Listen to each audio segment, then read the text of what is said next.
करेंगे, आज यूट्यूब पे सेशन नहीं हो पाया, ठीक है। जब भी हम यूट्यूब पे सेशन करेंगे तो हम उसको कंप्लीट कर लेंगे, ठीक है। चलो, तो आइडियलिज्म, प्रेगमेटिज्म, नेचुरलिज्म और रियलिज्म, आपके सिलेबस में डायरेक्टली 4 फिलोसफीज के नाम दिए हुए हैं। वैसे तो बहुत सारी फिलोसफीज हैं, लेकिन क्योंकि 4 दिए हुए हैं तो हमको अपने सीवीटी पीजी के लिए इन 4 पे फोकस करना है, जिनके ऊपर हम अपना ध्यान रखेंगे और अपना सिलेबस इनके थ्रू कंप्लीट करेंगे, ठीक है। चलो, सबसे पहले फिलोसफी का कुछ बेसिक चीजें पढ़ लेते हैं जहां से आपका डायरेक्टली क्वेश्चंस बन सकते हैं।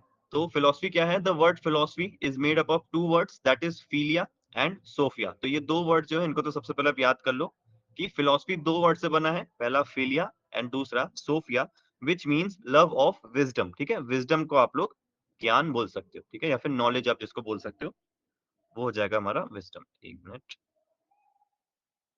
ठीक है, ज्ञान या फिर आप जिसको नॉलेज बोल लो, तो ये है हमारा विजडम, ठीक है। तो लव ऑफ विजडम किसको बोला गया? फिलोसफी को लव ऑफ विजडम बोला गया। इसके बाद क्या है?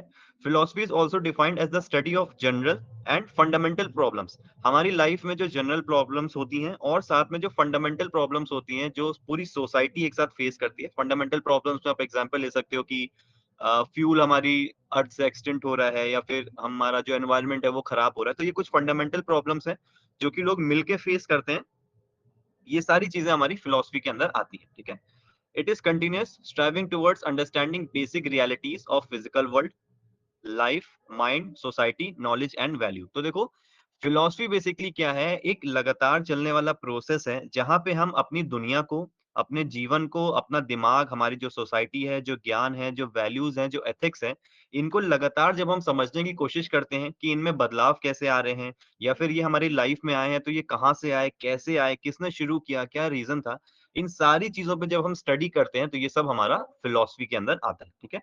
Set of believes to a particular field is also called as philosophy. अगर आप किसी पर्टिकुलर फील्ड में भी अपने बिलीव्स को सेट रखते हो या फिर उनके बारे में स्टडी करते हो, तो वो भी आपकी फिलॉसफी कहलाती है। जैसे कि आपका मैथमेटिक्स फील्ड के लिए आपका कुछ अलग बिलीव्स होंगे, आप उनको मानते होगे, नहीं मानते होगे। जैसे बहुत लोग क्लास 9 10 में पूछते हैं कि मैथ्स हमारी लाइफ में क्या इंपॉर्टेंस रखती है, हम क्यों ये टैन थीटा और कॉस थीटा ये सब पढ़ रहे हैं, लाइफ में तो ये सारी चीजें हमको जरूरत कहीं आगे पढ़नी नहीं है। तो ये सब क्या है? ये आपके बिलीव्स हैं किसी पर्टिकुलर फील्ड को लेके।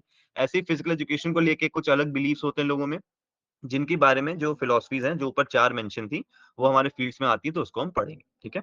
तो ये बेसिकली फिलोसफी का एक कॉन्सेप्ट था कि फिलोसफी क्या होती है, इसी के ऊपर आपका ये पूरा यूनिट बेस्ड है। अब देखो, फिलॉसफी के अंदर आपको बेसिकली 3 मेन फील्ड्स देखने को मिलते हैं, जिनसे रिलेट करके आपकी जो फिलॉसफीज होती हैं वो आपको समझाई जाती हैं, या फिर जो फिलोसफर्स होते हैं वो अपनी फिलॉसफी बनाते हैं, ठीक है। देखो, ऊपर लिखा भी है, philosophy is concerned with 3 important aspects of human life. तो एक ह्यूमन लाइफ की बेसिकली 3 एस्पेक्ट्स होते हैं, 3 नजरिए आप कह सकते हो, जिनके बेसिस पे आपकी जो फिलॉसफीज होती हैं उनको बनाया जाता है। सबसे पहले है आपका मेटाफिजिक्स, दूसरा है एक्सियोलॉजी और तीसरा है एपिस्टेमोलॉजी। अब ये तीनों ही आपके एग्जाम के पॉइंट ऑफ व्यू से बहुत इंपॉर्टेंट है, क्योंकि इनसे लगातार जो क्वेश्चंस हैं वो आपके आते रहे। अब एक एक करके हम इनको समझ लेते हैं। और बेसिकली बहुत सिंपल से क्वेश्चंस आते हैं, सिर्फ आपका थ्योरी लिख के आ जाएगी और आपसे पूछ लिया जाएगा कि जो थ्योरी है या फिर ये जो स्टेटमेंट है वो इन तीनों में से किससे रिलेट कर रही है, ठीक है। तो देखो, सबसे पहले हम बात करते हैं मेटाफिजिक्स के बारे में, जिसको हम लोग हिंदी में तत्व मीमांसा भी बोल सकते हैं, ठीक है। तत्व मीमांसा, जो हिंदी में समझना चाहता है इसको समझ सकता है। तत्व मीमांसा में इसको हिंदी में बोलते हैं। मेटाफिजिक्स बेसिकली क्या है? जैसा कि यहाँ पे एक बहुत शॉर्ट में लिखा हुआ है, थ्योरी ऑफ बीइंग, जिसका मतलब है कि ये एक ऐसी फिलॉसफी का एरिया है जो कि हमारे एग्जिस्टेंस की बात करती है। यानी कि हम इस दुनिया में क्यों हैं, या फिर कोई भी चीज इस समय इस दुनिया में क्यों है, उसके बारे में क्या बात करती है? मेटाफिजिक्स उसके बारे में बात करती है। या फिर एग्जिस्टेंस को हम लोग एक तरीके से और समझ सकते हैं, दैट इज ट्रुथ, कि भाई जो सच्चाई है इस दुनिया की, वो क्यों है, वो कैसे है, वो हमारे बीच में कैसे आई, ठीक है। देखो, बेसिकली जो मेटाफिजिक्स, एक्सियोलॉजी, एपिस्टेमोलॉजी है, ये 3 अलग अलग ब्रांचेस हैं फिलोसफी की। और इन्हीं ब्रांचेस को लेके अलग अलग जो फिलोसफर्स होते हैं वो अपनी फिलोसफी को पब्लिश करते हैं या फिर लोगों को बताते हैं। कोई ऐसा हो सकता है जो कि इस ट्रुथ या फिर एक्सिस्टेंस पे बात करे, कोई फिलोसफी ऐसी हो सकती है जो कि एक्सियोलॉजी पे बात करे, जिस पे भी हम आगे डिस्कस करेंगे, कोई फिलोसफी ऐसी हो सकती है जो कि एपिस्टेमोलॉजी पे बात करे, ठीक है। और कुछ फिलोसफीज, ज्यादातर फिलोसफीज ऐसी होती हैं जो इन तीनों के कॉम्बिनेशन से ही बनती हैं। तो थोड़ा सा इसको भी दिमाग में रखना कि हम ये जो ब्रांचेस पढ़ रहे हैं वो क्यों पढ़ रहे हैं, क्योंकि इनको ही एज अ बेस लेके किसी भी फिलोसफी को बनाया जाता है, ठीक है। तो जो मेटाफिजिक्स है ये क्या हो गई? ये बात करती है किसी भी एक्सिस्टेंस के बारे में या फिर किसी भी सच्चाई के बारे में, कि कोई चीज अगर हमारी लाइफ में हो रही है तो उसके ऊपर जो फिलोसफीज बनेंगी। फॉर एग्जाम्पल, कोई फिलोसफी ऐसी है जो कि ह्यूमैनिटी के बारे में बात करती है कि जो ह्यूमन नेचर है वो कैसे आया, लोग इस दुनिया में कैसे आए, लोगों के अंदर ये बदलाव कैसे हो रहा है, तो वो किस चीज़ का एग्ज़ाम्पल होगा? वो होगा आपका मेटाफिज़िक्स का एग्ज़ाम्पल, क्योंकि वो बात कर रहा है बीइंग के बारे में कि जो चीज़ें एक्ज़िस्ट कर रही हैं, वो चीज़ें कैसे कर रही हैं, ठीक है? तो ये आपका इसका एग्ज़ाम्पल हो गया। इसमें आप क्वेश्चन पूछ सकते हो कि जो रियलिटी है उसका नेचर क्या है, ठीक है? अगर आप मेटाफिज़िक्स से रिलेटेड एक क्वेश्चन पब्लिश करना चाहो या एक एग्ज़ाम्पल लेना चाहो, तो इसमें आप कह सकते हो कि जो रियलिटी है उसका नेचर क्या है? यानी कि किस बेसिस पे रियलिटी बन रही है, या फिर कोई फिलॉसफर अगर कोई बात कह रहा है, तो किस बेसिस पे कह रहा है? तो वो आपका मेटाफिज़िक्स के अंदर आती है, ठीक है? सेकंड है आपका देखो एक्सियोलॉजी। एक्सियोलॉजी को आप मूल्य मीमांसा बोल सकते हो हिंदी में, ठीक है? मूल्य मीमांसा। अब ये जो एक्सियोलॉजी है, ये बेसिकली आपकी बात करती है आपके वैल्यूज़ के बारे में, ठीक है? आपके वैल्यूज़ हो गए या फिर आपके एथिक्स हो गए। ठीक है? ये दोनों वर्ड आपने ज़रूर सुने होंगे। आपके जो वैल्यूज़ हैं, आपके जो एथिक्स हैं, उनके बारे में अगर किसी फिलॉसफी में बात हो रही है, तो इसका मतलब है जो ब्रांच ऑफ फिलॉसफी उसमें यूज़ हो रही है, उस पर्टिकुलर फिलॉसफर के द्वारा, वो आपकी एक्सियोलॉजी है, ठीक है? जो भी थ्योरीज़ आपके लोगों की वैल्यूज़ के बारे में बता रहे हैं, उनकी सोच के बारे में बता रहे हैं, या फिर उनके मोरल के बारे में बता रहे हैं कि वो किस तरीके से सोचते हैं, ये सारी चीज़ें आपके एक्सियोलॉजी के अंदर आता है, ठीक है? अब देखो ये 2 वर्ड हैं, वैल्यू और एथिक्स, जो कि काफ़ी ज़्यादा इंटरचेंजेबली यूज़ लोग करते हैं। कभी आप बोल देते हो कि मेरे वैल्यूज़ ये हैं, कभी आप बोलते हो कि मेरे एथिक्स ये हैं। आप गूगल पे भी अगर सर्च करोगे, तो ये जो 2 वर्ड हैं, इनसे रिलेटेड आपको ऑलमोस्ट सेम मीनिंग मिलेगी। बहुत ही माइनर सा डिफरेंस है इन दोनों में, ठीक है? देखो जो हमारे एथिक्स होते हैं, मैं आपको समझा देता हूँ क्योंकि ये आपको एग्ज़ाम में भी इनके मीनिंग देखने को मिल सकते हैं। एथिक्स जो होते हैं, ये आपके पर्सनल चॉइस पे बेस्ड हो सकते हैं, ठीक है? ठीक है?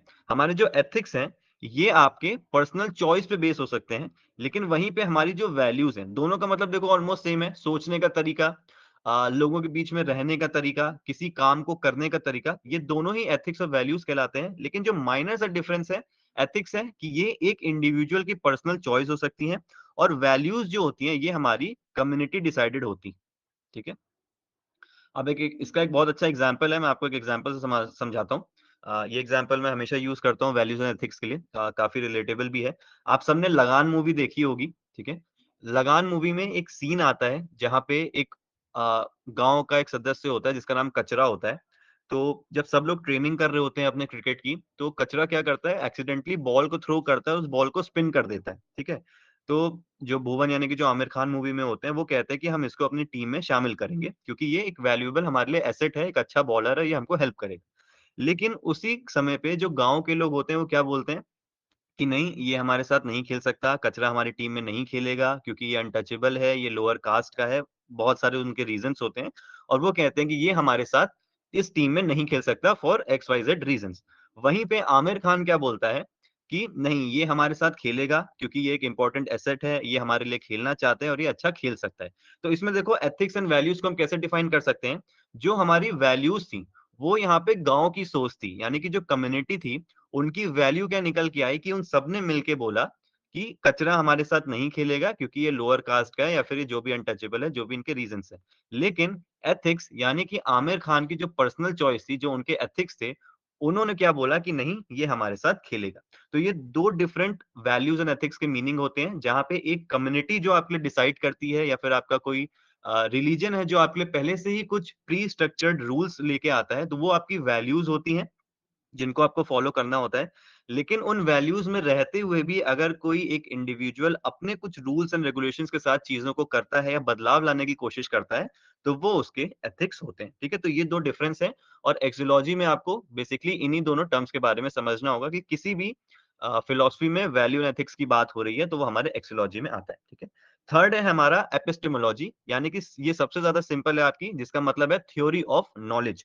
जो भी नॉलेज आपको किसी भी चीज़ की अगर गेन करनी है, या फिर आपको समझना है कि कोई चीज़ अगर हमारी लाइफ में है, तो वो कहाँ से आई, कैसे आई, यानी कि उसका नेचर क्या है, वो क्यों आई हमारी लाइफ में, उसका ओरिजिन क्या है, वो कहाँ से शुरू हुई, और वो कंप्लीट नॉलेज उसके बारे में जब आप गेन करने की कोशिश करते हो, तो वो हमारी ब्रांच कहलाती है एपिस्टेमोलॉजी, ठीक है? इसको हम लोग हिंदी में ज्ञान मीमांसा भी बोल सकते हैं, ठीक है? ज्ञान मीमांसा। ठीक है, क्लियर है ये तीनों चीजें? तीनों वर्ड्स क्लियर हैं? ये तीनों ही आपकी ब्रांचेस हैं फिलॉसफी के, जिनसे रिलेटेड डायरेक्टली भी देखने को मिलेंगे और इनडायरेक्टली तो इनसे क्वेश्चंस ऐसे बनते नहीं है खास, बट डायरेक्टली क्वेश्चन जरूर आएंगे। अभी मैं आपको कुछ क्वेश्चंस भी दिखाता हूँ, ताकि आपको एक आइडिया लग जाए कि किस तरह के क्वेश्चंस बनते हैं। अभी बताओ ये क्लियर है?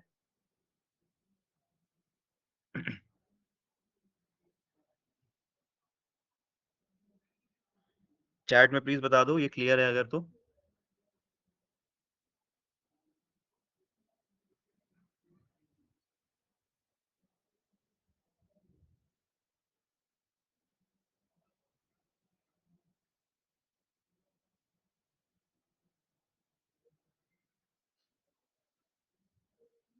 एक मिनट वेट करना।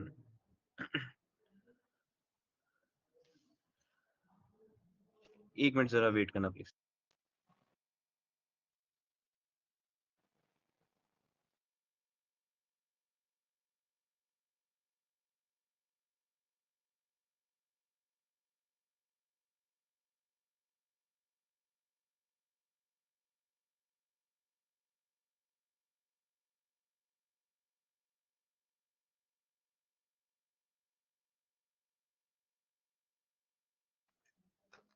ठीक है, सबको समझ में आया? ठीक है। अच्छा, एक चीज़ इसमें रह गई है, मैं ऐड कर देता हूँ। जो हमारा एक्सियोलॉजी है, इसमें एथिक्स है ना, वैल्यूज़ हो गई, एथिक्स हो गई, 2 चीज़ें हो गई और इसमें एक और टर्म आता है दैट इज़ एस्थेटिक्स।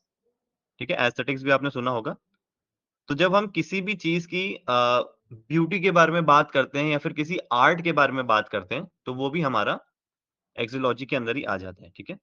आर्ट हो गया या ब्यूटी हो गई।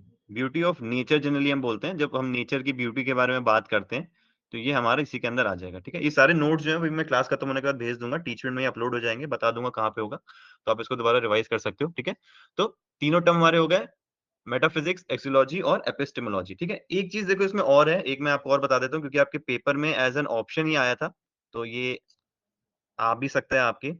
तो बेसिकली क्या होता है लॉजिक, 3 हो गया मेटाफिजिक्स, एक्सियोलॉजी और एपिस्टेमोलॉजी। 4th आप एक और पढ़ सकते हो दैट इज़ लॉजिक, जिसमें बात होती है हमारे लॉज़ के बारे में। ठीक है? जो भी हमारे इस नेचर के हमारे जो लॉज़ हैं, उसके बारे में हम इसमें बात कर सकते हैं या फिर रीज़निंग के बारे में इसमें बात हो सकती है। ठीक है? आपका सोचने-समझने का जो तरीका होता है, उसके बारे में बात हो सकती है या फिर लॉजिकल ट्रुथ के बारे में इसमें बात हो सकती है कि किसी चीज़ की सच्चाई क्या है, उसके बारे में थोड़ा बहुत अगर आप समझने की बात करोगे, तो वो आपका लॉजिक के अंदर आता है। ठीक है? तो लॉजिक में क्या-क्या हो गया, आपके लॉज़ हो गए, जो भी आपके रूल्स एंड रेगुलेशंस हैं इस दुनिया में रहने के या फिर किसी भी चीज़ को होने के जो रूल्स एंड रेगुलेशंस हैं, वो भी लॉजिक में आ गया। रीज़निंग यानी कि आपकी जो सोचने-समझने की क्षमता है या फिर किसी भी एक इंडिविजुअल की सोचने-समझने की जो क्षमता है, जब हम उसके बारे में स्टडी करेंगे, तो वो भी लॉजिक के अंदर आ गया। और किसी भी चीज़ के बारे में लॉजिकल ट्रुथ यानी कि एक सही तरीके की सच्चाई की खोज जब हम करेंगे, तो वो भी हमारा लॉजिक के अंदर आ जाता है। ठीक है? इसका देखो आप एग्ज़ाम्पल ऐसे समझ सकते हो कि आपने किसी को सुना, आपने किसी की स्पीच सुनी और पूरी स्पीच सुनने के बाद आपने एक क्वेश्चन उठाया कि ये जो बात इन्होंने बोली, ये जो आर्गुमेंट किया या फिर ये जो एक स्पीच इन्होंने दी, वो किस तरीके से वैलिड साउंड करती है। तो जब आप इस चीज़ के पीछे पड़ जाओगे, जहाँ पे आप अपने लॉज़ लगाने लगोगे, अपनी रीज़निंग का यूज़ करने लगोगे या फिर एक लॉजिक का यूज़ करने लगोगे सच्चाई को ढूँढने के लिए, तो ये सारी चीज़ें हमारे लॉजिक के अंदर आती हैं, ठीक है? चलो फटाफट हम कुछ क्वेश्चन्स देख लेते हैं, जो कि इससे रिलेटेड आ चुके हैं आपके पेपर में, ताकि आप इनको सॉल्व कर पाओ। ठीक है, एक क्वेश्चन है आपका। चलो यही क्वेश्चन है, दोनों क्वेश्चन साथ में ही हैं। चलो फटाफट इसका आंसर कर दो।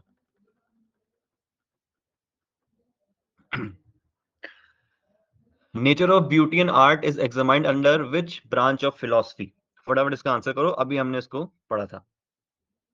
थोड़ा-सा सोच समझ के आंसर करना, ठीक है? पहले एक बार ध्यान से पढ़ लो क्वेश्चन को।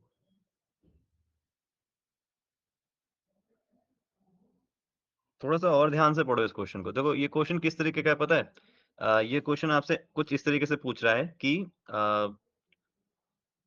क्या एग्जांपल दूँ मैं आपको? कि हमारी बॉडी में जो ब्लड प्यूरिफाई होता है, ठीक है? ये एक एग्जांपल दे रहा हूँ कि ये क्वेश्चन किस तरीके से फ्रेम्ड है, ताकि जो लोग कन्फ्यूज़ हो रहे हैं उनको मैं समझा देता हूँ, क्योंकि काफ़ी लोग के आंसर इसमें गलत हैं। हमारी बॉडी में जो ब्लड प्यूरिफाई होता है, वो कहाँ पे होता है? ठीक है? या ब्लड प्यूरिफाई छोड़ो, थोड़ा ज़्यादा कन्फ्यूज़न हो जाएगा ये। जहाँ पे उम, वर्ड यूज करूं मैं समझाने के लिए? डिफ्यूजन समझ जाओगे आपको। ठीक है, बेसिकली जहाँ पे ब्लड हमारा प्योर इम्प्योर होता है, जो प्रोसेस होता है डिफ्यूजन वाला, जो हमारे ब्लड का जो होता है, जहाँ पे हमारा जो डीऑक्सीजनेटेड ब्लड होता है वो ऑक्सीजनेट हो जाता है, वो कहाँ पे होता है? तो अगर आपको ऐसे ऑप्शंस दिया हो ए, बी, सी, डी, ठीक है? एक आपको ऑप्शन दिया हो बॉडी में, ठीक है? जो कि एक ओवरऑल सही आंसर हो गया। एक आपको दिया हो लंग्स में, एक दिया हो आपको बोन्स में और एक दिया हो आपको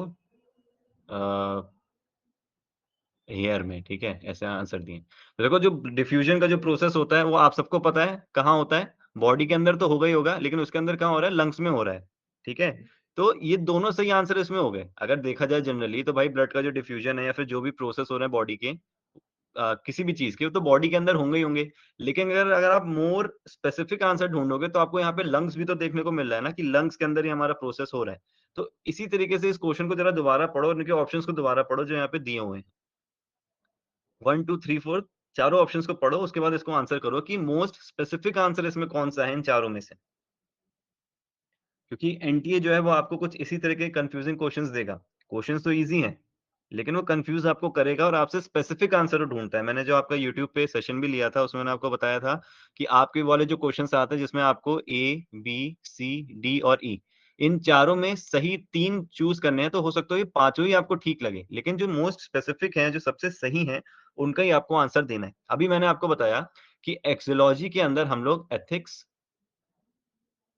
वैल्यूज़ और एस्थेटिक्स 3 चीज़ें पढ़ते हैं। और एस्थेटिक्स का ही मतलब होता है ब्यूटी एंड आर्ट। तो अगर आपको ऑप्शन में ही एस्थेटिक्स देके रखा है, तो आप एक्सियोलॉजी क्यों टिक करोगे? जब आपको लंग्स देके रखा हुआ है, तो आप बॉडी पे थोड़ी ना टिक करोगे। अगर लंग्स नहीं होता, तो वह आप एक बार सोचते कि चलो बॉडी कर देते हैं क्योंकि उसके अंदर ही हो रहा है। लेकिन यहाँ पे जब आपको स्पेसिफिक आंसर दिया हुआ है, तो आप एक्सियोलॉजी पे क्यों टिक करोगे, ठीक है? तो ये जो क्वेश्चंस हम सॉल्व कर रहे हैं, मेरा पर्पस ही यहाँ पे ये है कि आप लोग इस पूरे पैटर्न को समझो, क्योंकि अब आपको बहुत सारे एग्ज़ाम्स देने हैं आगे जाके। पेपर किस तरीके से फ्रेम होता है और किस तरीके से आपके नॉलेज को चेक किया जाता है, कुछ यही तरीके हैं। बाकी क्वेश्चन तो बहुत ईज़ी सा था, ठीक है? तो क्या सही आंसर हो गया? एस्थेटिक्स इसमें सही आंसर होगा, ठीक है? एक क्वेश्चन और है, वो भी देख लेते हैं फटाफट। ये थोड़ा-सा ईज़ी है। Branch of philosophy concerned with examining the nature of knowledge is known as. अभी हमने बात करी थी हमारी एक फिलॉसफी की जहाँ पे हम नॉलेज के बारे में बात कर रहे थे कि नेचर क्या है उस नॉलेज का। इसका क्या आंसर हो जाएगा? बिल्कुल, इसका तो सेकंड हो जाएगा, ठीक है? तो सिंपल सही है, एपिस्टेमोलॉजी आपका इसका आंसर हो जाएगा। मेटाफिज़िक्स की हमने बात कर ली थी, जो कि आपके नेचर और एक्जिस्टेंस के बारे में बात करता है, ठीक है? किसी भी चीज़ के, कि उसका नेचर क्या है और वो एक्जिस्ट क्यों करती है। एपिस्टेमोलॉजी आपका आंसर ही हो गया। लॉजिक के बारे में हमने बात करी थी, जो कि आपका लॉज़ या फिर आपके ट्रुथ के बारे में हो गया, ठीक है? और आपका हो गया एक्ज़ोलॉजी, जो हमने ऊपर डिस्कस कर लिया, जहाँ पे हमारा वैल्यूज़ हो गया। हाँ Daksh, aesthetics is not a branch बिल्कुल, but it is one of the philosophy, या फिर आप पार्ट बोल सकते हो कि उसका फिलोसफी का पार्ट है। मैंने भी ये चीज क्वेश्चन समझने की कोशिश करी थी, बट आप ऐसे समझ लो कि क्वेश्चंस जो है ना एनटी की तरफ से गलत फ्रेम होते हैं, लेकिन यहाँ पे जो आंसर की भी आई थी उसमें भी आंसर एस्थेटिक्स ही था। बिल्कुल ये एक्सोलॉजी का ही पार्ट है। आपकी जो 3 या 4 ब्रांचेस होती हैं, ये उसका ही पार्ट होना चाहिए था, बट एस्थेटिक्स को भी ये यहाँ पे एज अ ब्रांच ही मान के चलते हैं कि एक्सोलॉजी के अंदर अगर हम एथिक्स की बात कर रहे हैं, तो वो भी एक ब्रांच है या फिर एक पार्ट है फिलॉसफी का, और जो एस्थेटिक्स है वो भी एक पार्ट है इसका, ठीक है? तो इसमें इतना ज़्यादा कन्फ्यूज़ मत हो। जब आप जो पीवाईक्यूज़ होते हैं या फिर जो लास्ट ईयर क्वेश्चंस होते हैं, उनको समझना इसलिए ज़्यादा इतना ज़रूरी होता है, ताकि आप किस तरीके से आपके क्वेश्चंस फ्रेम हो रहे हैं या फिर किस मेथड से क्वेश्चन फ्रेम हो रहे हैं, वो भी आपको समझना ज़रूरी है, ठीक है? तो इस चीज़ में कन्फ्यूज़ मत हो। अभी ऐसी और भी चीज़ें हमको मिलेंगी, लेकिन उनका आंसर कैसे करना है, वो हम लास्ट ईयर के क्वेश्चंस को देख के समझ जाएँगे। चलो। ठीक है, अब हम आ जाते हैं अपनी फिलॉसफीज़ पे एक-एक करके। हम फिलॉसफी को समझना शुरू कर देते हैं। सबसे पहले हम बात करते हैं आइडियलिज़्म की, जो कि one of the most easiest philosophy है। अगर आपको क्वेश्चन देखने को मिलता है, तो बहुत ईज़िली आप इसको आंसर भी कर सकते हो, ठीक है? इससे रिलेटेड भी काफ़ी क्वेश्चंस पूछे गए हैं लास्ट के कुछ पेपर्स में, जिनको अभी हम देखेंगे। तो सबसे पहली चीज़ आपको जो याद करनी है, that is who is the father of idealism? तो प्लेटो आपके आइडियलिज़्म के फादर हैं, ठीक है? इन्होंने ही इसको बनाया था या फिर लोगों के सामने सही तरीके से रखा था। ये ग्रीक फिलॉसफर थे। तो प्लेटो जो है ये आपके आइडियलिज़्म के फादर हैं। इस चीज़ को याद कर लो। अभी एक ट्रिक भी बताऊँगा मैं, जिससे आप इसको याद कर सकते हो। अब आइडियलिज्म का मतलब क्या होता है? बहुत शांत दिमाग से इसको समझो, क्योंकि आपके पेपर में ज़रूरी नहीं है कि यहाँ पे जो टर्म्स लिखे हैं या फिर अगर आप कहीं गूगल से या फिर किसी बुक से पढ़ो तो डायरेक्टली वही सारे वर्ड्स आपको वहाँ देखने को मिले। थोड़ा-सा घुमा-फिरा के आपसे क्वेश्चन पूछेगा, लेकिन जो मतलब होगा अगर वो आपको समझ में आ गया तो बहुत ईज़िली आप इनके आंसर कर सकते हो। देखो आइडियलिज़्म क्या है? Ideas were enduring and physical objects are nothing more than ideas expressed in less than a perfect fashion. तो आइडियलिज्म को जैसे कि नाम ही है, इसमें आपको एक वर्ड दिख रहा होगा आइडिया। तो आइडियलिज्म ये सीधे-सीधे कहता है कि जो भी हमारे सामने एग्जिस्ट करता है, जो भी नेचर है, जो भी ह्यूमैनिटी है, जो भी सामान है, जो भी चीज़ें या फिर कुछ भी हो रहा है इस दुनिया में, वो सब एक ह्यूमन के आइडिया से ही हो रहा है। यानी कि जो चीज़ें एक इंसान सोच सकता है, वो उन्हीं चीज़ों को करता है और उन्हीं चीज़ों का रिज़ल्ट जो है वो हमें इस दुनिया में देखने को मिल रहा है, ठीक है? आइडियाज़ 2 तरीके के हो सकते हैं, एक जो इंसान के दिमाग में है और दूसरा जो हमको इस दुनिया में दिख रहे हैं। यानी कि ये स्टेप वाइज़ आप समझ सकते हो कि पहले किसी के इंसान के दिमाग में एक आइडिया आया, स्टेप 1, और उसी आइडिया को जब एक एग्ज़ीक्यूशन में ले आया गया और कोई चीज़ उससे बना दी गई, तो वो आपका पार्ट 2 हो गया, यानी कि वही आइडियाज़ अब आपको इस दुनिया में बाहर दिख रहे हैं। तो बेसिकली जो आइडियलिज्म कहना चाहता है, वो सिंपल लाइन में ये कहना चाहता है कि जो भी चीज़ें, यानी कि ये जो फिलॉसफी है आइडियलिज्म, वो ये कहना चाहती है कि जो भी चीज़ें इस दुनिया में एग्ज़िस्ट करती हैं, वो या तो इंसान के दिमाग के अंदर जो पहले जो थॉट्स थे, जो सोच थे, उनसे आई, और फिर उन्हीं थॉट्स को जब एग्ज़ीक्यूट कर दिया गया, तो वो भी आइडियाज़ हमको दुनिया में देखने को मिल रहे हैं। Reality consist of ideas and is found in mind of man. जो रियलिटी है, वो आइडियाज़ ही हैं, यानी कि लोगों की सोच ही है, और ये इंसानों के दिमाग में मिलती है। Reality is mentally constructed. जो भी रियलिटी है ये मेंटली ही लोगों ने बनाई है। This considers man as more important than nature as he creates physical objects. अब देखो ये आइडियलिज्म क्या कहता है कि जो मैन है ये ज्यादा सुपीरियर है किसके? नेचर के। कैसे? क्योंकि जो भी चीज़ें फिज़िकल ऑब्जेक्ट्स हमको देखने को मिल रही हैं, ये सब एक इंसान ने ही बनाया है, ठीक है? ये एक फिलॉसफी है, ज़रूरी नहीं है कि ये बात सच हो, लोग अलग-अलग फिलॉसफीज़ को मानते हैं, तो ये भी एक काइंड ऑफ फिलॉसफी है जो कि अपनी तरीके से बात कहती है, ठीक है? Mind is considered as the centre of activities और आइडियाज़। जो भी एक्टिविटीज़ हो रही हैं, जो भी आइडियाज़ आ रहे हैं, उन सब की वजह क्या है? एक ह्यूमन माइंड, ठीक है? कुछ चीज़ें और हैं इसमें। True aim of all education should provide the concept of aesthetics, athletics and mathematics. Idealism में प्लेटो ने ये भी बात बोली है कि एक जो सच्ची एजुकेशन है या फिर एक जो कंप्लीट एजुकेशन है उसके अंदर तीन चीजें होनी चाहिए। सबसे पहला एस्थेटिक्स, जो हमने अभी पढ़ा था, that is beauty of nature, ठीक है? Beauty of nature. Athletics, athletics word का मतलब आप सबको पता है, और मैथमेटिक्स, मैथमेटिक्स का भी मतलब आपको पता है, ठीक है? तो एस्थेटिक्स बेसिकली आपका एक कॉन्सेप्चुअल पार्ट हो गया, एथलेटिक्स आपका फिजिकल पार्ट हो गया, और मैथमेटिक्स आपका कॉग्निटिव पार्ट हो गया कि आप चीजों को कैसे समझते हो। और एक सही एजुकेशन जो होती है वो इन तीनों चीजों से मिलके बनती है, ठीक है? एस्थेटिक्स, एथलेटिक्स, मैथमेटिक्स, ये तीनों आपके यहाँ लिखे हैं। The highest aim of idealism was to seek truth, beauty and goodness, जिसका मतलब हम हिंदी में आप जनरली चैंट भी करते होंगे, सत्यम, शिवम, सुंदरम, ये तीनों वर्ड आपने जरूर सुने होंगे। तो आइडियलिज्म से ही ये तीनों वर्ड्स निकल के आए हैं, क्या? Truth, beauty and goodness. ये एम था आइडियलिज्म का कि एक इंसान को इनके पीछे भागना चाहिए या फिर इनको हासिल करने की कोशिश करनी चाहिए, कहाँ पे? अपनी लाइफ में और नेचर के अंदर, ठीक है? तो ये हमारी पहली फिलॉसफी थी आइडियलिज्म, जिसके फादर कौन थे? प्लेटो। आइडियलिज्म बेसिकली क्या कहती है? ये एक आइडिया के ऊपर बेस्ड है कि जो भी चीजें एग्जिस्ट करती हैं इस दुनिया में, वो एक इंसान के दिमाग से ही कंस्ट्रक्ट हुई हैं, और उसी ने उस अपने दिमाग में जो आइडियाज चल रहे थे, जब उसको बाहर निकाल दिया, तो सारे फिजिकल ऑब्जेक्ट्स जो हैं वो हमारे सामने आना शुरू हो गए, ठीक है? चलो अब इससे रिलेटेड कुछ क्वेश्चंस देख लेते हैं जो कि आपके पेपर में आए हैं। 2024 में आपका एक क्वेश्चन आया था। चलो ये देखो सामने लिखा हुआ है। चलो इस क्वेश्चन को जरा सॉल्व करना। Which of the following philosopher is associated with idealism? मेरे ख्याल से 5 सेकंड से ज्यादा भी नहीं लगना चाहिए इस क्वेश्चन को सॉल्व करने में, ठीक है? तो इतना सिंपल सा क्वेश्चन है। प्लेटो आपका इसका सही आंसर हो गया, ठीक है? आपको पता है आइडियलिज्म किसने बनाई थी? प्लेटो ने इसको बनाया था, ठीक है? अच्छा देखो इसकी मैं एक ट्रिक बता देता हूँ याद करने की। हो सकता है जो लोग पहली बार पढ़ रहे हो वो भूल जाते हो। मैंने इसको किस तरीके से याद किया था कि हमें आइडिया कब आता है? जब आप बैठोगे, ठीक है? जब आप बैठोगे तो आपको आइडिया आएगा, तो बैठो से बन गया आपका प्लेटो, ठीक है? बैठो तो आइडिया आएगा, तो प्लेटो तो आइडिया, ठीक है? तो आइडियलिज्म या प्लेटो बैठो भाई, इस तरीके से आप इसको रिलेट कर सकते हो, ठीक है? चलो ऐसे भूलोगे नहीं इसको कभी। एक क्वेश्चन और आपका है, वो भी मैं देख लेता हूँ, शायद 21 पे है। चलो इसको पढ़ो, चलो इसको सॉल्व करो। Which of the following philosophy believes in only two values which are rooted in existence, persons and moral imperative? दो वर्ड हैं, पर्सन और मॉरल इंपेरेटिव। कौन सी फिलोसफी है इसमें से? आइडियलिज्म, प्रेगमेटिज्म, नेचुरलिज्म और रियलिज्म। देखो अब ये क्वेश्चंस मैं आपको सिर्फ इसलिए दिखा रहा हूं क्योंकि ये चीज अभी हमने ऊपर पढ़ी। हमने क्या क्या वर्ड पढ़े? हमने पढ़ा माइंड, हमने पढ़ा ह्यूमन, हमने पढ़ा मैन।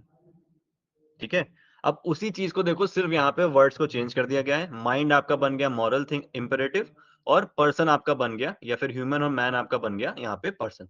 तो सिर्फ क्वेश्चंस में आपके वर्ड्स को चेंज कर देते हैं। बाकी अगर आपको पता है कि वो कौन सी फिलोसफी है जहां पे एक इंसान और उसके माइंड या फिर उसके मॉरल की बात होती है, तो उसका आंसर हो जाएगा आइडियलिज्म। ठीक है, तो ये दो क्वेश्चन थे जो कि लास्ट ईयर ही आए थे पेपर में। देखो एक ही फिलोसफी से, आइडियलिज्म से ही दो क्वेश्चन आ गए, और दोनों इतने सिंपल थे। एक बस पूछ लिया कि फिलोसफर था कौन जिसने बनाई, और दूसरा सीधे सीधे उस फिलोसफी का मतलब पूछ लिया गया। ठीक है, इसलिए आपको ये सारे टॉपिक्स पढ़ना जरूरी है, टू द पॉइंट पढ़ना जरूरी है।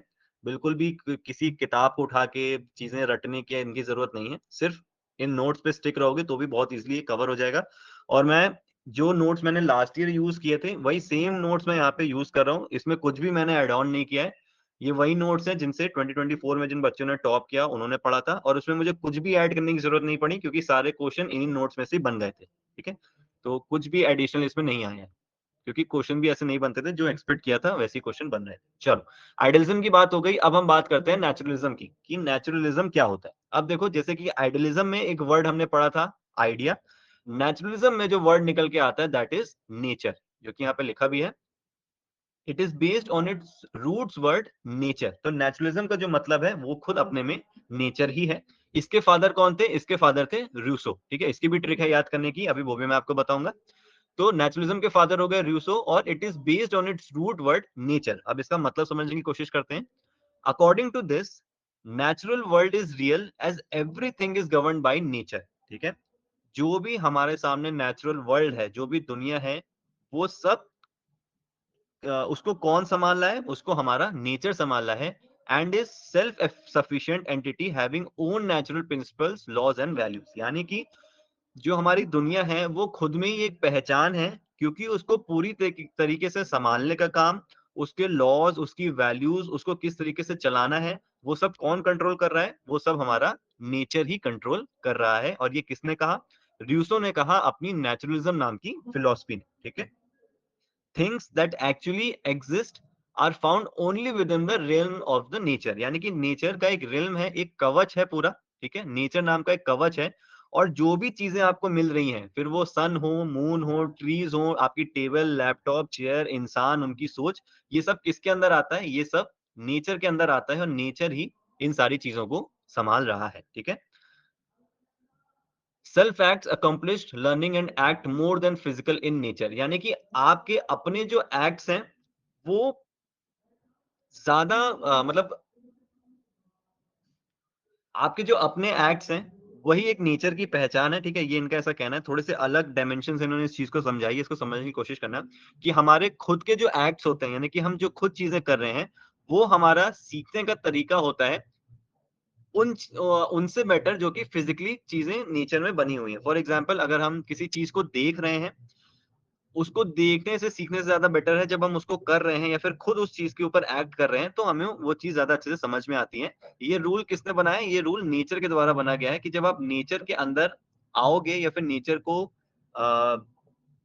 फील करने की कोशिश करोगे, तो आप ज्यादा अच्छे से उसको समझ पाओगे, इंस्टेड कि आप सिर्फ दूसरों को देख रहे हो फिर दूसरों की चीजों को समझ रहे हो। ठीक है, ये इनका थोड़ा सा टर्मिनोलॉजी है जो उन्होंने यूज किया है। फॉर एग्जाम्पल, इसमें क्या क्या हो सकता है? एक चाइल्ड का डेवलपमेंट, रनिंग करना, जंपिंग करना, ये सब क्या है? ये सब एक सोसाइटी से ज्यादा इंपॉर्टेंट है। यानी कि इंडिविजुअलिस्टिक है ये थोड़ा सा, कि आप अपने ऊपर ध्यान दो। आप इंस्टेंट की दूसरों के ऊपर सोचने से अच्छा, या सोसाइटी आपके बारे में क्या सोचती है, आप अपने ऊपर ध्यान दो। एक चाइल्ड के डेवलपमेंट पे ध्यान दो, वो कैसे भाग रहा है, वो कैसे कूद रहा है, उस पर ध्यान दो। ये आपके लिए ज्यादा ज्यादा जरूरी है। ठीक है, आप एक वर्ड इसमें और जुड़ा हुआ है, this is also referred as mentalistic philosophy. ठीक है, and is the oldest philosophy. इन दो टर्म्स को याद रखना, कि आपकी जो नेचुरलिज्म फिलोसफी है, ये पहली बात तो आपकी मेटेरियलिस्टिक है, और दूसरा ये आपकी ओल्डेस्ट फिलोसफी है। तो अगर आपसे पेपर में पूछा जाए क्योंकि नाम चेंज करके आता है कि मेटलिस्टिक फिलॉसफी कौन सी है, तो आपको पता होना चाहिए वो नेचुरलिज्म है, या फिर ओल्डेस्ट फिलॉसफी अगर आपसे पूछी जाए जिसका बहुत ही ज्यादा चांस है आने का पेपर में, तो भी आपकी नेचुरलिज्म होगी। ठीक है,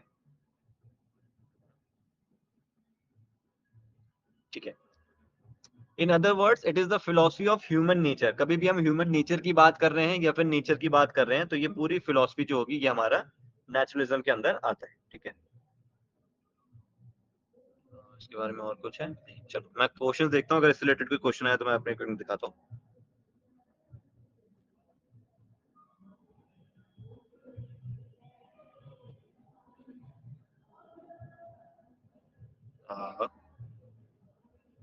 फिलोसफी, ठीक है, इसके कोई पर्टिकुलर रिलेटेड क्वेश्चन नहीं है।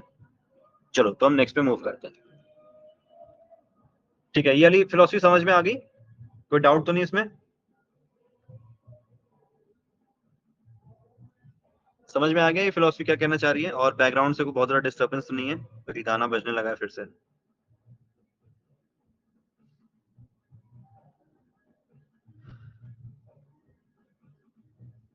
अरे ठीक है, ठीक है, ठीक है। अच्छा, इसको याद करने का ट्रिक बता देता हूँ मैं, कैसे आप इसको याद करोगे। तो रोज आपको पता होगा, ठीक है, गुलाब का फूल। रोज नेचर का पार्ट है, ठीक है, नेचर की सुंदरता को बढ़ाता है। तो रोज से याद कर लो रूजो, और नेचर से कर लो नेचुरलिज्म। ठीक है, ऐसे इसको याद कर लो। नेचुरल, नेचुरल, नेचर और रोज, या फिर इसको नेचुरल भी आप कर सकते हो। ठीक है, नेचुरल। ठीक है, तो अब इसको याद हो जाएगा आपको कि रोज क्या है, एक नेचुरल एलिमेंट है हमारे एनवायरनमेंट का। तो नेचुरलिज्म से हो गया आपका रोज, यानी कि रूजो। ठीक है, जिन्होंने जो इनके फादर। आइडियलिज्म का हो गया था प्लेटो। प्लेटो तो आइडिया, और नेचुरल आपका हो गया रोज। चलो एक थ्योरी और पढ़ लेते हैं आज, फिर तीन थ्योरी हमारी बचेगी। देखो बेसिकली चौथी ये वाली है, प्रेगमेटिज्म, डेविज्म, एक्सपेरिमेंटलिज्म, जो हमारी चौथी थी। इसके अलावा दो और हैं, एक्सटेंशनलिज्म और हमारी ह्यूमैनिज्म। ये दोनों मैंने इसलिए ऐड कर दिए क्योंकि 2023 का जो पेपर आपका आया था ना, उसमें ये दोनों थ्योरीज एज एन ऑप्शन आ गई थी। तो एज एन ऑप्शन अगर एनटीए आपके पेपर में डाल सकता है, तो एज एन आंसर भी इसको डाला जा सकता है। ठीक है, या फिर अगर आप इन थ्योरीज को समझ लोगे तो आगे अगर ऑप्शंस में ये आती हैं, तो आप एटलीस्ट आपको पता रहेंगे कि ये उन थ्योरीज की बात नहीं कर रहा, तो आप एलिमिनेट कर सकते हो। तो आपको एटलीस्ट मतलब पता होना चाहिए। तो उन दोनों थ्योरीज के बारे में बात करेंगे। अब हम बात करते हैं रियलिज्म की। फादर कौन है इसके? एरिस्टोटल।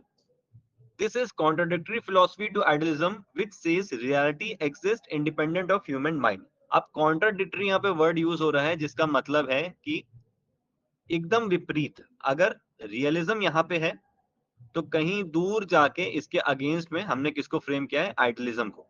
ठीक है, क्योंकि यहाँ पे बात हो रही है कि जो रियलिज्म है ये आपके आइडियलिज्म के कॉन्ट्रोडिक्टरी है, यानी कि जो बात आइडियलिज्म में हमने बोली थी उसके ठीक उल्टी या फिर विपरीत बात रियलिज्म में यहाँ पे बोली जाती है। अब वो क्या है उसको समझते हैं। अकॉर्डिंग टू दिस, यानी कि according to realism, reality is the world of physical objects. ठीक है, जो रियलिटी है वो हमारी फिजिकल ऑब्जेक्ट्स है, यानी कि जो चीजें हमें दिख रही हैं, जो पेड़ पौधे, पानी, पहाड़, हवा, जो भी चीजें, मतलब हवा दिख तो नहीं रही बट एक्चुअली में है, रियलिटी है। तो ये सारी ही चीजें हमारी क्या है, ये रियलिज्म के अंदर आती हैं, और यही सच्चाई है, इसके अलावा कुछ भी सच्चाई नहीं है। ट्रुथ क्या है? What can be observe. जो भी चीजें हम देख पा रहे हैं वही हमारी सच्चाई है, उसके अलावा कुछ भी सच्चाई नहीं है। ऐसा किसने कहा? एरिस्टोटल ने बोला रियलिज्म पे। अब ये आइडियलिज्म के कॉन्ट्रोडिक्टरी कैसे हो गई? आइडियलिज्म में क्या माना गया था कि हमारे दिमाग में जो हमारी सोचने का तरीका है, जो हमारे आइडियाज हैं, जो हमारे बिलीफ्स हैं, या फिर जो हमारे मॉरल हैं, वो सच्चाई है, और उसी की वजह से फिजिकल ऑब्जेक्ट्स आए हैं। लेकिन रियलिज्म क्या कहता है कि भाई सोचने समझना, मॉरल माइंड, ऐसी कोई भी चीज नहीं होती है। जो चीजें बस हमको दिख रही हैं वही सच्चाई है, उसके अलावा कुछ भी सच्चाई नहीं। This philosophy believes in the law of nature, the scientific method and the mind and body and harmony. तो ये जो फिलोसफी है ये बिलीव करती है नेचर के अंदर, कि नेचर के जो लॉज हैं जो चल रहे हैं वही सच्चाई है, जो चीजें दिख रही हैं वो सच्चाई है। जो साइंटिफिक मेथड है जिनकी वजह से हम चीजों को पहचान पा रहे हैं वही सच्चाई है। और माइंड एंड बॉडी हार्मनी, यानी कि जब माइंड और बॉडी दोनों एक साथ काम करती है तो ही हम इस चीज को बिलीव कर सकते हैं। यानी कि सिर्फ और सिर्फ माइंड को यहाँ पे बिलीव नहीं करती है रियलिज्म, माइंड के साथ बॉडी, यानी कि आपका जो फिजिकल एस्पेक्ट है उसको भी ये कंसिडर करती है कि जब दोनों चीजें होंगी भाई तभी चीजें सही से चलती है। जहां पे आइडियलिज्म जो था वो क्या फोकस करता था, सिर्फ और सिर्फ माइंड पे, इसके अलावा कोई बात नहीं करता था। बट रियलिज्म सारी चीजों की बात करता है, थोड़ा बहुत माइंड को भी ये इंक्लूड करता है, ठीक है। It emphasis on physical aspect of universe and is not dependent on mind etcetera. ये हमारा जो फिजिकल एस्पेक्ट है यूनिवर्स का, यानी कि जो सच्चाई है, फिजिकल ऑब्जेक्ट्स है, उस पर बिलीव करता है और पूरी तरीके से माइंड पे बिलीव नहीं करता। And this factual practical life is most important than any other things. और ये जो सच्चाई वाली जो जिंदगी हम जी रहे हैं, यही सबसे ज्यादा इंपॉर्टेंट है, और भी कोई भी चीज इंपॉर्टेंट नहीं है, ठीक है।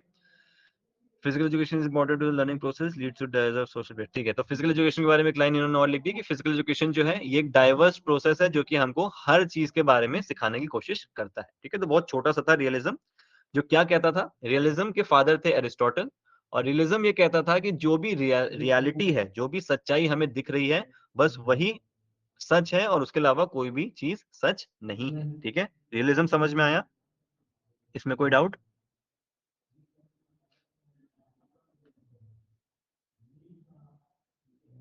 बताओ भाई, रियलिज्म समझ में आया?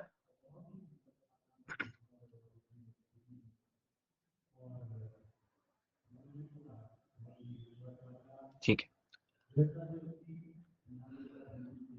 चलो, तीन थ्योरीज हमारी हो गई। ये वाली भी कर लें, प्रैग्मेटिज्म भी कर लें क्या? अगर ज्यादा बर्डन ना हो दिमाग पे तो ये भी कर लें, चौथी।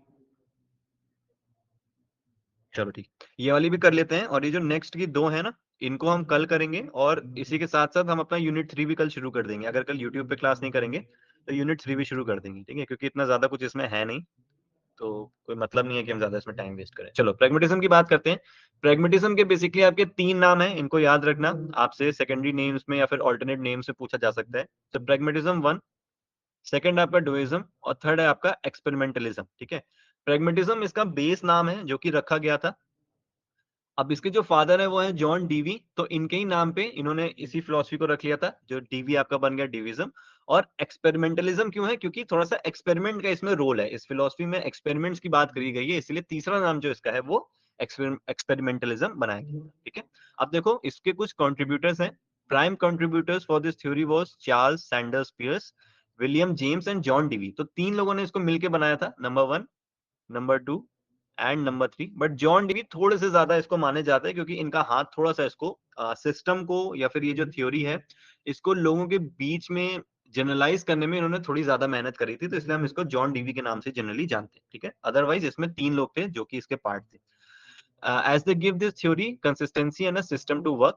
William James was the first modern western philosopher to popularize it. तो विलियम जेम्स जो थे, जो ये आपका सेकंड नंबर का नाम था, इन्होंने इसको पॉपुलराइज करना शुरू किया था, लोगों के बीच में डालना शुरू किया था। बट जॉन डीवी जो है, ये बेसिकली हमारे फिजिकल एजुकेशन का पार्ट ले लो या फिर एजुकेशन का पार्ट ले लो, तो उसमें इन्होंने थोड़ा सा इसको लोगों को प्रैक्टिकल तरीके से ज्यादा अच्छे से समझा दिया था, ठीक है। अब देखो, the term pragmatism is derive from the Greek word pragma, meaning work. तो इसमें जो प्रेगमेटिज्म में प्रेगमा वर्ड है, इसका क्या मतलब है? वर्क। ये हमारी एक फिजिकल एजुकेशन की फिलोसफी है, ठीक है। अकॉर्डिंग टू दिस, अब समझो कि ये फिलोसफी कहती क्या है। Things that can be experienced are real, ठीक है। ये फिलोसफी कहती है कि जिन भी चीजों का हम अनुभव कर सकते हैं, वो हमारे लिए सच्चाई है। It Lay's great emphasis on learning by doing. अब ये वर्ड आपने जरूर सुना होगा, लीनिंग नहीं है, लर्निंग है, ठीक है। लर्निंग बाय डूइंग, या फिर एक्सपेरिमेंटेशन, या फिर चीजों को एक्सपीरियंस करना। ये तीनों वर्ड जो हैं, ये बहुत ज्यादा इंपॉर्टेंट है इस फिलोसफी में। क्या क्या? सबसे पहला लर्निंग बाय डूइंग, किसी चीज को करके सीखना। एक्सपेरिमेंटेशन, किसी चीज के लिए एक्सपेरिमेंट करना और फिर उसे आगे बढ़ाना। एंड एक्सपीरियंस, किसी चीज का अनुभव करना। ये चीजें क्या करती हैं तीनों? ये हमारा sense of right and wrong develop करती है, और अ, एक इंडिविजुअल को स्ट्रेंथन करती है उनके माइंड से, ठीक है। दोबारा इस चीज को समझाता हूं कि जो प्रेगमेटिज्म है वो क्या कहता है कि एक इंसान लर्निंग बाय डूइंग से, एक्सपेरिमेंट करके, या फिर अपने एक्सपीरियंसेस से एक राइट एंड रॉन्ग का जो सेंस होता है, सही और गलत की जो बात होती है, उस चीज को समझता है और अपने आप को स्ट्रेंथन करता है। तो देखो, प्रेगमेटिज्म के तीन मेन पार्ट आप जो आपको समझने हैं, जिनसे क्वेश्चन आपके बन सकते हैं, वो क्या क्या हो गया? सबसे पहला लर्निंग बाय डूइंग हो गया, किसी चीज को करके सीखना, एक्सपेरिमेंट करना, या फिर किसी चीज को एक्सपीरियंस करना। ये तीनों ही आपके प्रेगमेटिज्म के पार्ट होते हैं, ठीक है। It allows the freedom to thought and action in the child. अब जब आप इन तीनों चीजों को करोगे, यानी कि किसी चीज को करके सीख रहे हो, एक्सपेरिमेंट्स भी कर रहे हो, एक्सपीरियंस भी कर रहे हो, तो जो डेवलपमेंट होगा वो सबसे अच्छे तरीके से होगा। और ये एक बच्चे को freedom of thought and action देता है, यानी कि एक जो चाइल्ड है वो अपने खुद के डिसीजन पे चीजों को करना सीख जाता है। ठीक है। Pragmatism philosophy believed in dynamism, यानी कि चेंजेस इसमें आते रहते हैं। Sometimes it is also called experimentalism और डिविजन फिलोसफी। तो इस बारे में हमने बात कर लिया। डायनेमिज्म है यानी कि डायनेमिक है, इसके अंदर जो चेंजेस है वो होते रहते हैं। और वो चेंजेस आपको कैसे पता चलेंगे? जब आप चीजों को लर्निंग बाय डूइंग, एक्सपेरिमेंट से या फिर एक्सपीरियंस करके सीखोगे। ठीक है। ठीक है, ये इंपॉर्टेंट नहीं। ठीक है, ये वाली थ्योरी समझ में आ गई फिलोसफी। ये भी बस इतनी सी थी, इसमें कुछ ऐसा खास है नहीं। क्वेश्चन सब हम क्वेश्चन सॉल्व कर सकते हैं। चौथी फिलोसफी समझ में आ गई, प्रैग्मेटिज्म क्या कहना चाह रही है?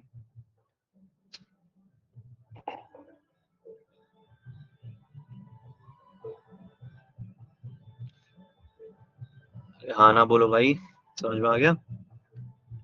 ठीक है, तो ये चार फिलोसफीज थी जो कि हमारे देखो सिलेबस में दी हुई हैं। चारों ही बहुत सिंपल सी हैं। अब कुछ क्वेश्चंस हम उसको सॉल्व कर लेते हैं ताकि आपको समझ में आ जाए कि आप एक्चुअली में समझ पाए हो कि नहीं इन फिलोसफीज को। ठीक है, 2023 में आपका क्वेश्चन आया था। अच्छा चलो, एक क्वेश्चन पहले मैं आपको दिखाता हूँ। ये मैंने आपको बताया नहीं है, बट आप कोशिश करो इस चीज को समझने की और इस क्वेश्चन को आंसर करने की। चलो इस क्वेश्चन को आंसर करो, पहले अच्छे से पढ़ो और फिर इसको आंसर करने की कोशिश करो कि ये क्या पूछना चाह रहा है। अरे बहुत सिंपल सा क्वेश्चन है, बहुत आराम से आप इसको सॉल्व कर सकते हो।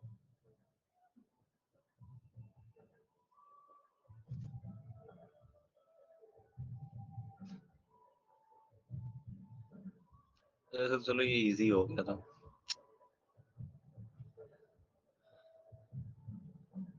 इतना टफ है नहीं है।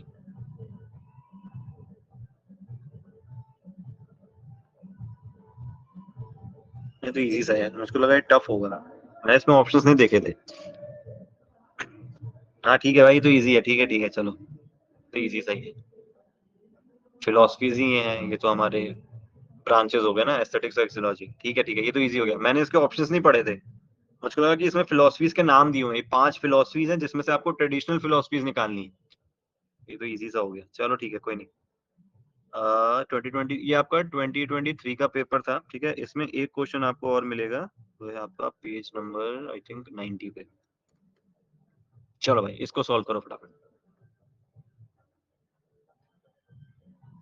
अभी समझ में आएगा कि आपको समझ में आई है कि नहीं फिलोसफीज। और इसमें भी ना कंफ्यूज मत होना, एलिमिनेशन मेथड यूज करना। जो ऑप्शंस आप श्योर हो कि भाई नहीं हो सकता, उसको हटा दो ऑप्शन में अपने, तो थोड़ा सा और इजी हो जाएगा आपके लिए सॉल्व करना।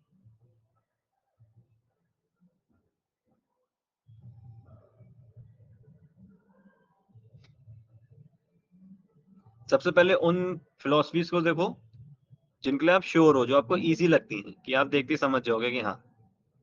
उसके बाद फिर बाकी सब पे आना,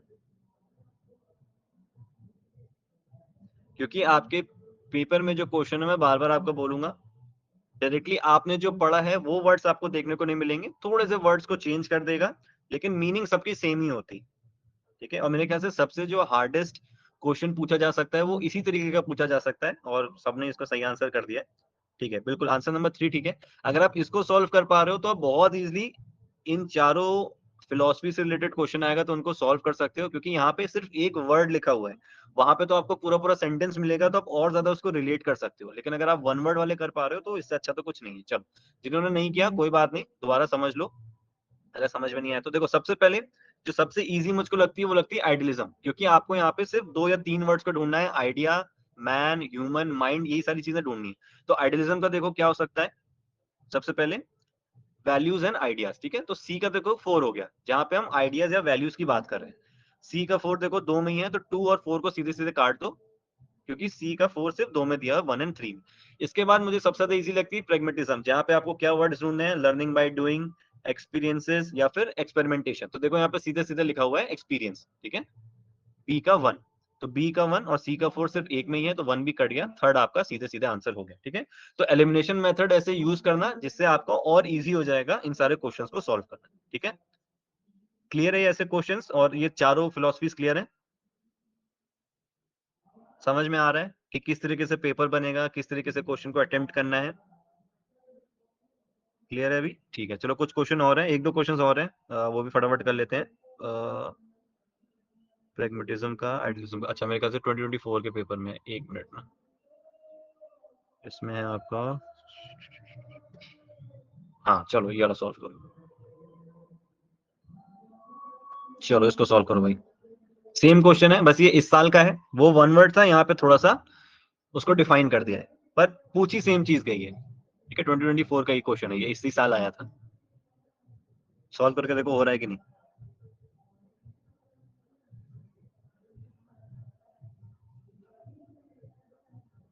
थोड़ा बड़ा कर दो।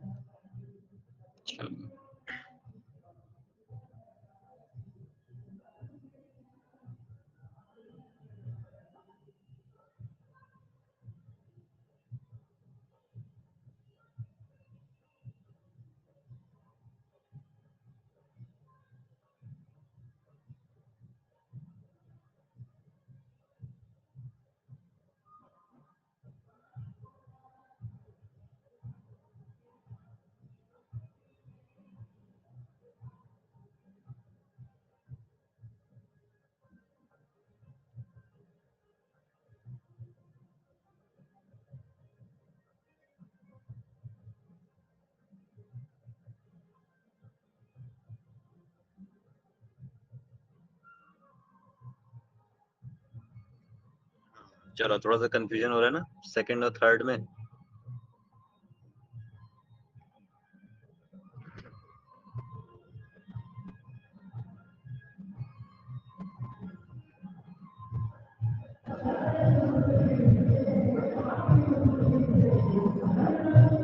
सी का क्या दिया हुआ है, 1 3 4, अच्छा अच्छा अच्छा,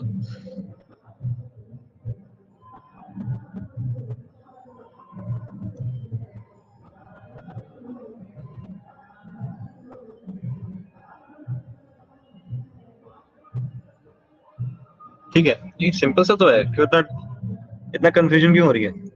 चलो ठीक है, अगर डाउट है इसमें तो इसको एक बार समझ लेते हैं, ऑप्शन से समझ लेते हैं। ठीक है, अगर कोई चीज एड ऑन हो रही है थ्योरीज में तो उसको भी हम समझ लेंगे। सबसे पहले तो मेरे ख्याल से आइडियलिज्म समझ में आ गया होगा सबको। Reality is shaped by human perception and consciousness. ठीक है, तो डी का तो वन हो गया, तो डी का वन दो में है, तो ये फटाफट वन और फोर काट दो, आंसर सेकंड थर्ड में आया सबका। फिर प्रेगमेटिज्म है, प्रैक्टिकल एक्सपीरियंसेस हो गया, तो ए का टू दोनों में ही है। ठीक है, तो देखो थोड़ा सा यहाँ पे क्वेश्चन को टफ बना दिया गया, क्योंकि जो दो सबसे ज्यादा इजी हैं उनको सेम कर दिया गया। अब आपको देखना है बी का थ्री या फिर बी का फोर। अब देखो नेचुरलिज्म से आप इसका आंसर निकाल सकते थे कि scientific methods should be used to understand the world. ठीक है, तो वैसे तो इसका आंसर हो जाएगा आपका थर्ड वाला, बी का फोर है और सी का थर्ड ही है। क्यों? देखो नेचुरलिज्म क्या बात करता है कि जो चीजें हैं वो नेचर से ही दी हैं, यानी कि जो नेचर है वही हमको सारी चीजें प्रोवाइड कर रहा है और पूरी सच्चाई नेचर पे ही बेस्ड है। तो उस चीज को पता लगाने के लिए हम क्या करते हैं, हम साइंटिफिक मेथड्स का यूज करते हैं अपनी दुनिया को समझने के लिए। ठीक है, वही रियलिज्म क्या है, existence of an object, objective reality independent of human perception. अरे यार ये तो समझ में आ जाना चाहिए था, इसमें क्यों कंफ्यूजन था। हमने क्या बात करी थी, रियलिज्म क्या था, रियलिज्म हमारा था आइडियलिज्म के कॉन्ट्राडिक्टरी, यानी कि एक तरफ रियलिज्म है और वो आइडियलिज्म को बिल्कुल भी नहीं मानता, यानी कि माइंड के ऊपर वो फोकस ही नहीं करता था। वही चीज यहाँ पे लिखी थी कि existence of an objective reality independent of human perception, यानी कि ये एक ऑब्जेक्टिव रियलिटी के ऊपर फोकस करता है, इंडिपेंडेंट ह्यूमन परसेप्शन पे नहीं। और परसेप्शन यहाँ पे किस चीज का वर्ड हो गया, माइंड का या फिर वैल्यूज का, जो कि किसके पार्ट है, हमारे आइडियलिज्म के। तो रियलिज्म क्या है, जो कि बिल्कुल भी ह्यूमन परसेप्शन पे बिलीव नहीं करता था, सिर्फ और सिर्फ रियलिटी पे ही फोकस करता था। तो सी का हो गया थ्री और बी का हमारा हो गया फोर, तो थर्ड ऑप्शन इसका सही होगा। क्लियर है ये, समझ में आया?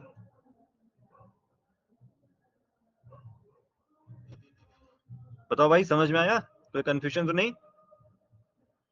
बस इसी तरह के आपको ऑप्शंस मिलेंगे, ऑप्शंस को ध्यान से पढ़ो। फिलोसफी अगर समझ में आ गई है तो इसके सारे क्वेश्चंस हो जाएंगे, 100% मार्क्स इसमें आने चाहिए मेरे ख्याल से। इसमें तो आपको मार्क्स लूज करना ही नहीं है। ठीक है, अच्छा एक क्वेश्चन शायद और, एक लास्ट क्वेश्चन और कर लेते हैं फटाफट, फिर आज की क्लास को एंड करेंगे। अरे ये तो रिसर्च आ गया। हाँ जरा ये वाले बताओ। Which philosophy of education emphasizes the importance of learning through practical experiences and activity, encouraging students to interact with their environment?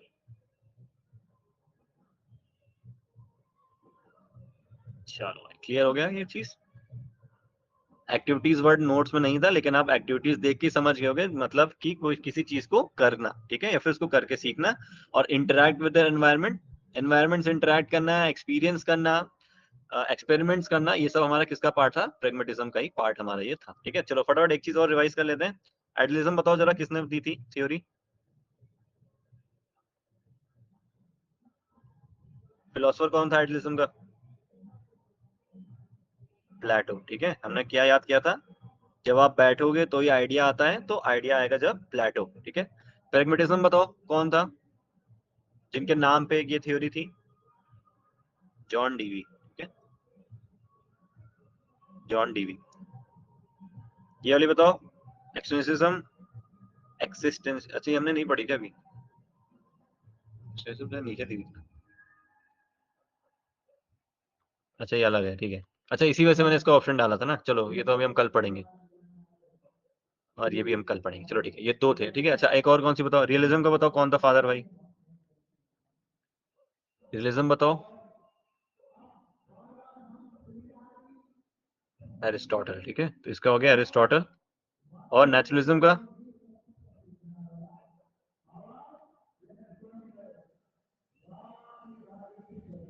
Rousseau. ठीक है भाई, चलो इतनी अगर चीजें याद हो गई हैं तो मेरे ख्याल से आपको समझ में आ गई चीजें। ठीक है, एमसीक्यू का देखो यही फायदा है, अगर आपको थोड़ा सा भी याद हो ना, जरूरी नहीं है कि आपको स्पेलिंग पता हो रूसो की। अगर आपको रूसो पता है, अगर आपको रोज भी याद हो गया होगा ना, नेचुरल वाला जो तरीका हमने यूज किया था, तो भी आप एमसीक्यू में आंसर उसको लगा लो। ठीक है, चलो भाई ठीक है। तो ये चार थ्योरीज थी जो कि आपके सबसे ज्यादा इंपॉर्टेंट थी, इनको हमने कवर कर लिया है। कल हम इस वाली थ्योरी को देख लेंगे जो गार्ड ने दी थी। ये भी बहुत सिंपल सी है, ठीक है, सिलेबस में नहीं है आई नो, बट क्योंकि देखो ऑप्शन में दी हुई है यहाँ पे, ये देखो यहाँ ऑप्शन में आई हुई है। ठीक है, तो एक बार हम इसको जरूर पढ़ लेंगे, क्योंकि अगर एनटीए सोच सकता है इसको ऑप्शन में देने की, तो फिर ये आपको कहीं भी ये दे सकता है। ठीक है, चलो तो आज के सेशन को यहीं पे हम एंड करेंगे। आई होप चीजें क्लियर हुई हों। कल हम लोग इसी यूनिट को कंटिन्यू करेंगे, और साथ में यूनिट 3 को हम स्टार्ट कर देंगे। ठीक है, यूनिट 3 हमारा जो कि है, ठीक है, साइकोलॉजी वाला पार्ट है, उसको हम स्टार्ट कर देंगे कल ही, और उसमें ज्यादा टाइम नहीं लगेगा। ठीक है, तो सेशन को एंड करते हैं।